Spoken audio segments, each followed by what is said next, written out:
আল্লাহু আকবার। ইরানের মাটিতে হঠাৎ করেই মার্কিন যুক্তরাষ্ট্র এবং ইসরায়েলের হামলা এবং এর প্রেক্ষিতে সর্বোচ্চ ধর্মীয় নেতা আয়াতুল্লাহ আলী খামেনির মৃত্যুতে মধ্যপ্রাচ্যের মাটি এখন আক্ষরিক অর্থেই যুদ্ধের আতঙ্কে কাঁপছে।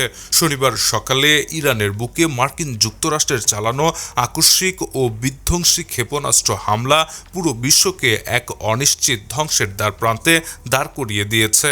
এই হামলায় ইরানের সর্বোচ্চ ধর্মীয় নেতা আয়াতুল্লাহ আলী খামেনি এবং তার পরিবারের একাধিক সদস্য মর্মান্তিকভাবে নিহত হয়েছেন।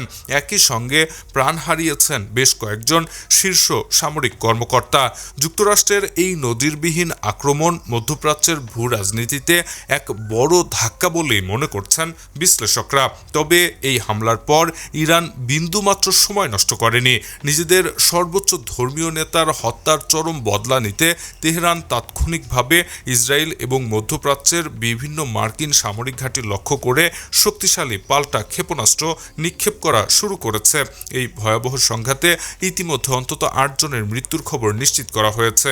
পরিস্থিতি প্রতি মুহূর্তে আরও ভয়ঙ্কর রূপ নিচ্ছে। যে কোনো মুহূর্তে এই রক্তক্ষয়ী সংঘাত একটি সর্বাত্মক আঞ্চলিক যুদ্ধে রূপ নিতে পারে।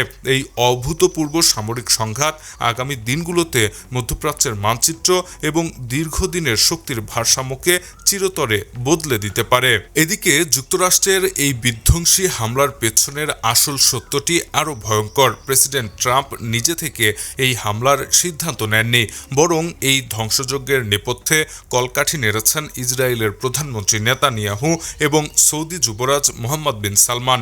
ওয়াশিংটন পোস্টের এক গোপন গোয়েন্দা প্রতিবেদনে এই চাঞ্চল্যকর তথ্য সামনে এসেছে। প্রতিবেদনে স্পষ্টভাবে দাবি করা হয়েছে, এই দুই মিত্র নেতার ক্রমাগত উস্কানিতেই প্রেসিডেন্ট ট্রাম্প সামরিক অভিযান চালানোর চূড়ান্ত নির্দেশ দেন। বিস্ময়কর ব্যাপার হলো, মার্কিন গোয়েন্দা প্রতিবেদনে বলা হয়েছিল আগামী 1 দশকের মধ্যে ইরান থেকে যুক্তরাষ্ট্রের মূল ভূখণ্ডে সরাসরি আঘাত হানার কোনো সম্ভাবনাই নেই। এই সত্য জানার পরেও শুধুমাত্র মিত্রদের স্বার্থ রক্ষায় এবং ব্যক্তিগত টেলিফোন আলাপের চাপে প্রেসিডেন্ট ট্রাম্প ইরানের শাসন ব্যবস্থার মেরুদণ্ড ভেঙে দেওয়ার নির্দেশ দেন। পেছন থেকে দেয়া এই ভয়ঙ্কর চক্রান্ত পুরো মধ্যপ্রাচ্যকে এক গভীর অন্ধকারের দিকে ঠেলে দিয়েছে। এই ভূ রাজনৈতিক খেলা ইরান এবং মধ্যপ্রাচ্যকে চূড়ান্ত ধ্বংসের দ্বারপ্রান্তে নিয়ে গেছে। এই হামলার ফলে যে ভয়াবহ যুদ্ধ শুরু হয়েছে তা হয়তো অচিরেই শেষ হবে না। Shahriar Alam, EBD news.